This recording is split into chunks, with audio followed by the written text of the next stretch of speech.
Hello everyone, welcome to OmiSciTech. To get the best experience, please turn on the English subtitle by clicking the CC button. Now let's dive into iOS 26. 大家好，欢迎来到云观科技。今天是 iOS 26正式版更新的日子。首先，我们来聊聊 iOS 这12年来最震撼的视觉变革——液态玻璃动画。注意看设置界面下底部搜索框的滑动效果，搜索框就像一块圆润的玻璃，在屏幕上滑动，效果非常的逼真。苹果在发布会中也展示了液态玻璃动画的原型，这样的动画效果是来自于现实中真实的液态玻璃所折射出的光线效果。从左上角向下滑动锁屏，整个动画效果最能突出液态玻璃的特质，夸张的扭曲和光线的折射效果。刚开始可能会觉得过于夸张，但用惯之后你会发现，这种拟真反馈让操作有了物理实感。不得不否认，苹果对液态玻璃的光线效果和质感还原得非常的逼真。这种光线动画效果也运用到了桌面的体感交互上。随着手机的左右转动，可以隐约的看到桌面经过玻璃质感处理的地方都有光线流动的效果。另一个非常直观的感受就是从 iOS 18变成了26。大家可能会好奇，如果 iOS 以后以年份命名，2025年发布的 iOS 理所应当应该叫 iOS 25才对呀。其实苹果呢也不傻，还有3个月就是2026年了。如果等到26年的秋季发布会之前一直使用的是 iOS 25，会给人一种使用过时系统的错觉，所以这样的命名方式反而是合理的。苹果官方也表示，这是自 iOS 7发布以来最大程度的重新设计。iOS 7的扁平化风格从2013年开始，至今沿用了12年，这也是12年来 iOS 变化最大的一次更新。如果说 iOS 7是扁平化的设计开端，那么 iOS 26就是苹果尝试 3D 化设计的起点。比如桌面图标的灯光效果，让它感觉就像是3维的一样。这也是为微信 Pro 这样的空间计算设备做准备。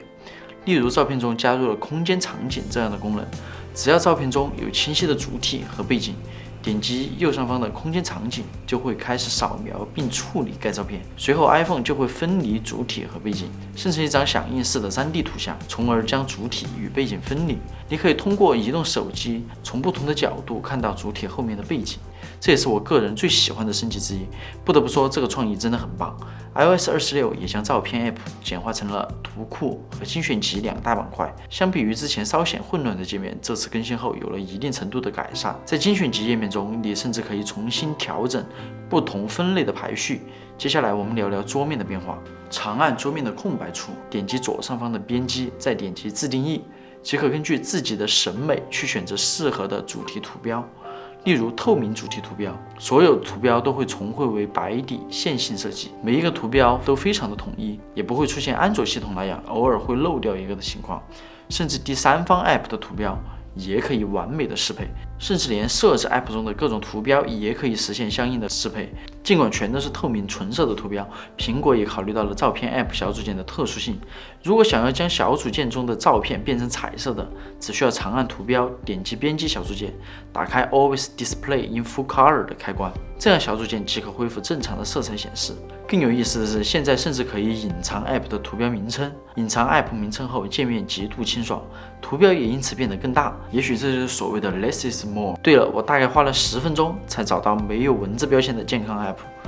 言归正传，在锁屏界面下，苹果新增了一些有趣的功能。锁屏的时间文本现在支持自由拉伸，遗憾的是，目前仅限于第一个字体支持该拉伸的功能。录制视频时，我目前使用的是测试版的 iOS 26。也许时间文本的拉伸功能后续会支持更多的字体，并且我觉得最棒的是可以打开景深功能，实现人物在时钟前的效果。人物抠图的特效处理得非常棒，几乎看不出任何的破绽。这里有一个非常有趣的小细节，当你向上滑动通知中心时，还会将时钟的文字压缩至原本的大小。在锁屏界面下且电量低于80%时，还会提示 iPhone 充电至80%所需的时间。顺便说到，此次苹果对电源管理进行了更新，在设置中找到电池充电，这里可以设置充电上限的阈值。这项功能对于长期在室内办公的用户来说也是非常的实用。如果长时间出门，记得关闭该选项，否则当你出门时 ，iPhone 永远不可能是100%满电的状态。另外 ，iOS 还加入了自适应电量的功能 ，iOS 会自动检测你的用电量是否高于往常的平均值。如果此时电耗过高 ，iPhone 会采取一系列的措施，从而延长电池的续航，例如降低屏幕亮度等，从而保障日常的续航能力。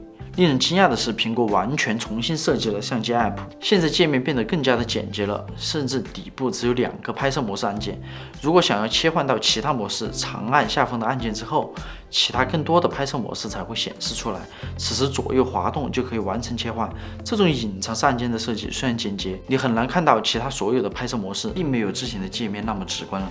点击左上角的按键可以快速的切换所有格式设置。相比以往，我非常喜欢这个界面的设计，再也不用像以前那样繁琐的切换拍摄格式了，可以让使用者更加专注于拍摄本身这件事情上。毕竟很多功能对于普通用户来说，也许从来就没有使用过，而其他所有设置都隐藏在右上方的按键里，或者向上滑动，可以更快速的打开该界面。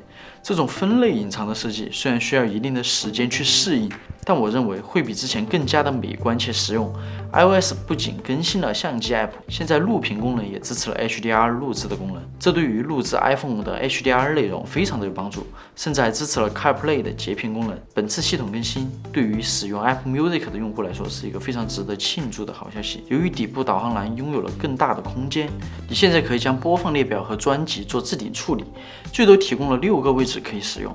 长按专辑，你甚至可以像小组件一样自由的拖动，你也可以根据自己的喜好自由排列。另一个重磅更新就是歌词播放界面支持了歌词翻译和歌词发音的功能，这和其他歌曲软件的歌词翻译底层逻辑有所不同。许多歌曲 App 要么是机器翻译，要么就是网友上传的翻译版本。由于苹果在数字音乐发行领域深耕了多年，本次 Apple Music 的歌词翻译采用的是唱片公司所提供的官方译文。如果唱片公司没有上传译文，则不会自动进行翻译。值得一提的是，苹果此次新增了2个 App， 游戏和预览。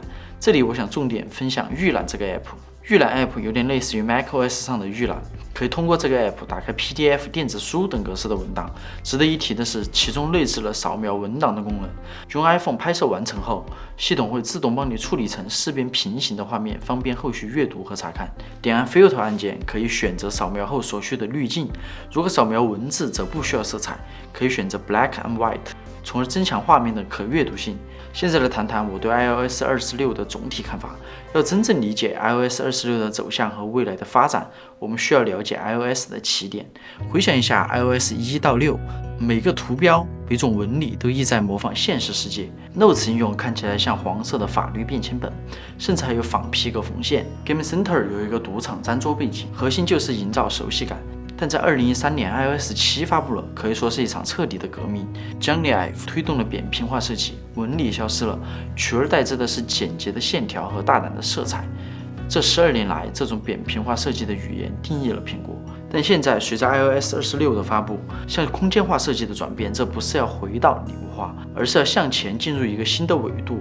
液态玻璃 3D 图标景深效果，这不仅仅是为了好看，而是有目的的，是为空间计算打下的基础，是为了像微信 Pro 这样的设备提前做准备。手机界面不仅仅只是呈现在玻璃上，让它感觉就像是你在周围的空间里一样，这其实是一个巨大的设计理念的转变，从2D 屏幕到3D 世界，也就是为什么直接跳到 iOS 26，这是非常有道理的。这不仅仅是一次更新，而是一个新的开始，就像当年的 iOS 7一样。iOS 正在为人与科技的互动奠定基础。以上就是本期视频的所有内容了。如果觉得本期视频还不错的话，不要忘记点个赞，也可以在下方评论区留下你的看法。感谢收看，我是云观科技的张云舒，我们下次再见。